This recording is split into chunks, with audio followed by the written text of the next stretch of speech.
गई ऊर्जा, और जैसे ही वो ऊर्जा डाइवर्ट होगी तो भीतर अपने आप ये तृप्ति, शांति, आनंद और प्रेम से भरा हुआ पाएंगे। इसी के प्रयास में हम रहेंगे। और सबको पता ही है, दो ऊर्जाएं होती हैं सदा, एक नेगेटिव और एक पॉजिटिव। बस जो नेगेटिविटी है वो उसी का हिस्सा है, और जो पॉजिटिविटी है ये उसी का हिस्सा है। मैंने दोनों का जिक्र किया है।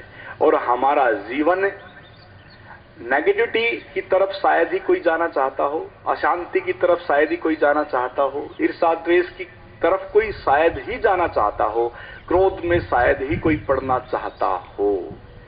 अगर मैं कहूं कि भी क्रोध करते रहें, 24 घंटे क्रोध हो सकता है, ईर्ष्या में 24 घंटे रह सकते हैं, द्वेष में 24 घंटे रह सकते हैं। वो कभी कभी कुछ दृश्यों के कारण भीतर घटना घट जाती है, वो थोड़ी देर के लिए बवाल उठता है, उसके बाद तो फिर आप भी शांति ढूंढते हैं कि, और फिर उसके बाद एक पश्चाताप भी हमें महसूस होता है कि शायद मैं अपने आप को भूल गया था, इसलिए मेरे से ये हो गया।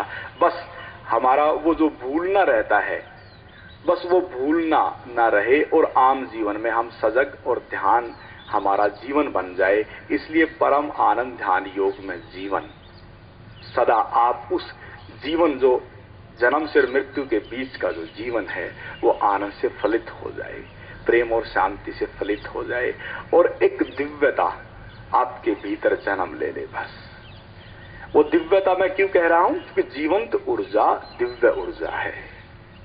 और जैसे आप उस दिव्य ऊर्जा से परिचित होंगे तो पाएंगे कि भीतर शांति और आनंद और प्रेम के अलावा कुछ ना है। और जैसे इस सकारात्मक और पॉजिटिविटी आपके भीतर जन्म ले लेगी तो आपके सामने फिर कुछ भी घटता रहे तब आप कंपित ना होंगे, ना हलचल में आएंगे। आप सदा शांत और आनंद और प्रेम पूर्वक रह सकेंगे। बस इसी के लिए आपकी 5 दिनों की यात्रा रहेगी, और इन 5 दिनों में हम उन ध्यान की विधियों के द्वारा आपको उस गहराई तक ले जाने का एक प्रयास रहेगा।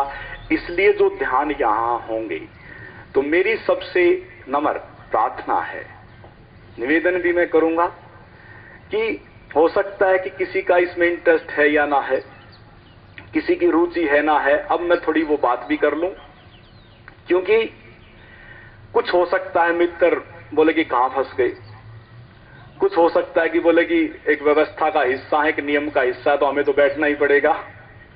कुछ ऐसे मित्रों के भाव हो सकते हैं।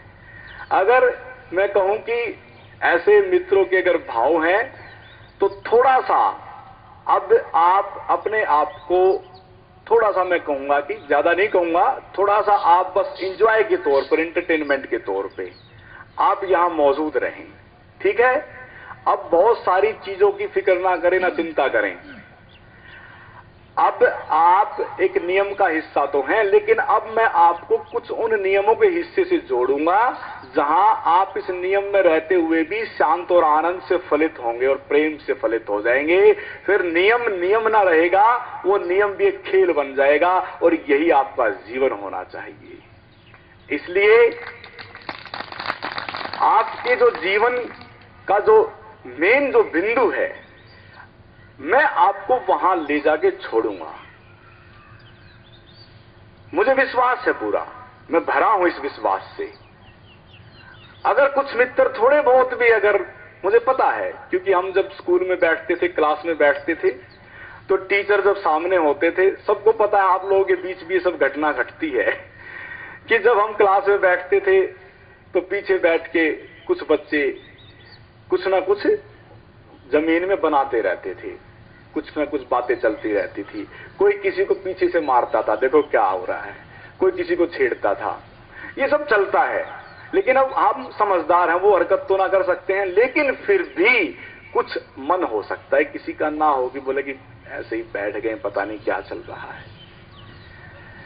अगर कुछ मित्र ऐसे हैं तो बस मैं कहूंगा कि आज अगर आप बैठे ही हैं तो क्यों ना पूरे ही बैठ जाएं, है ना भाई। जो बैठना ही है और हमें मतलब यहां अब इस नियम का हिस्सा बनना ही है, तो हम क्यों ना पूरा यहीं रहें। अब छोड़ो, अब तो यहीं के होके रहेंगे।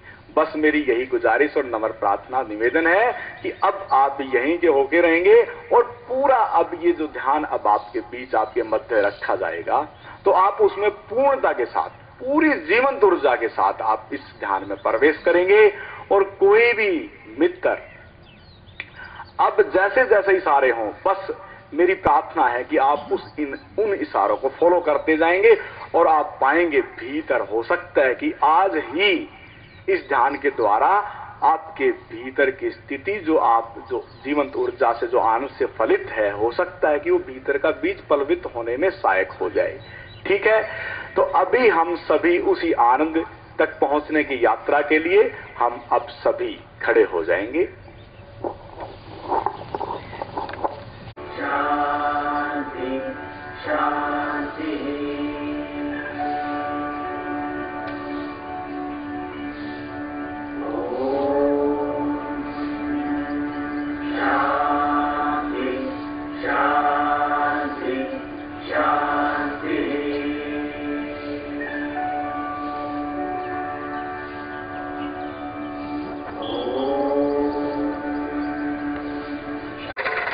सभी नीचे कर लें हाथ और सभी एक ही जगह पे खड़े होकर जॉगिंग करेंगे। सभी सांसों को बाहर फेंकते जाएंगे, नासिका से सांसों को बाहर फेंकते जाएं, नासिका से सांसों को बाहर फेंकते जाएं। तो धीरे धीरे आप जानते जाएंगे क्योंकि जब सांस और सांसों को जितना भी लयबद्ध कर सकेंगे तो शरीर उतना ही लयबद्ध और स्वस्थ होता जाएगा। तो सांसों को भी बात है। मुद्राओं के बारे में थोड़ा मैं बता दूं। 5 तत्व जिनसे शरीर निर्मित है, उन 5 तत्वों को मुद्राओं से बैलेंस किया जाता है। जो मुद्राएं हैं वो आपके 5 तत्वों जो आपका शरीर जो रसायन द्रव्यों से बना है, जब वो अप डाउन होते हैं तो हम रोगग्रस्त हो जाते हैं। इसलिए वो मुद्राएं जो है वो बैलेंस करती हैं आपके पूरे शरीर के जो 5 तत्वों को। इसलिए उनको ये जो 5 जो आपकी उंगलियां हैं ये प्रतीक है उसे पूरे जो आपके 5 तत्व जो है उनका।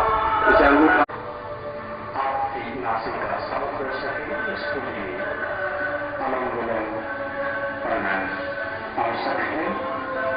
और जो हाथ जो पेशेंट है उनके लिए तो एक रामबाण पहुंचते हैं, तो इसको जरूर करें, लेकिन झटके के साथ ना करें, इसका ध्यान रखें। और इससे सांस लयबद्ध होता है।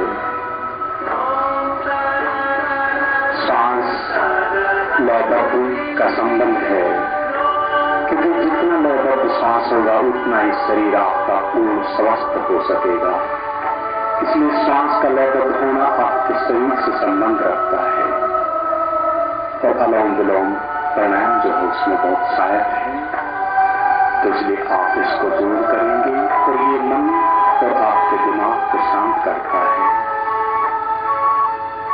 पूरी ऑक्सीजन जब आपके भीतर जाती है तो आपके फर्क जो सेल है वो ऊर्जावान हो जाते हैं।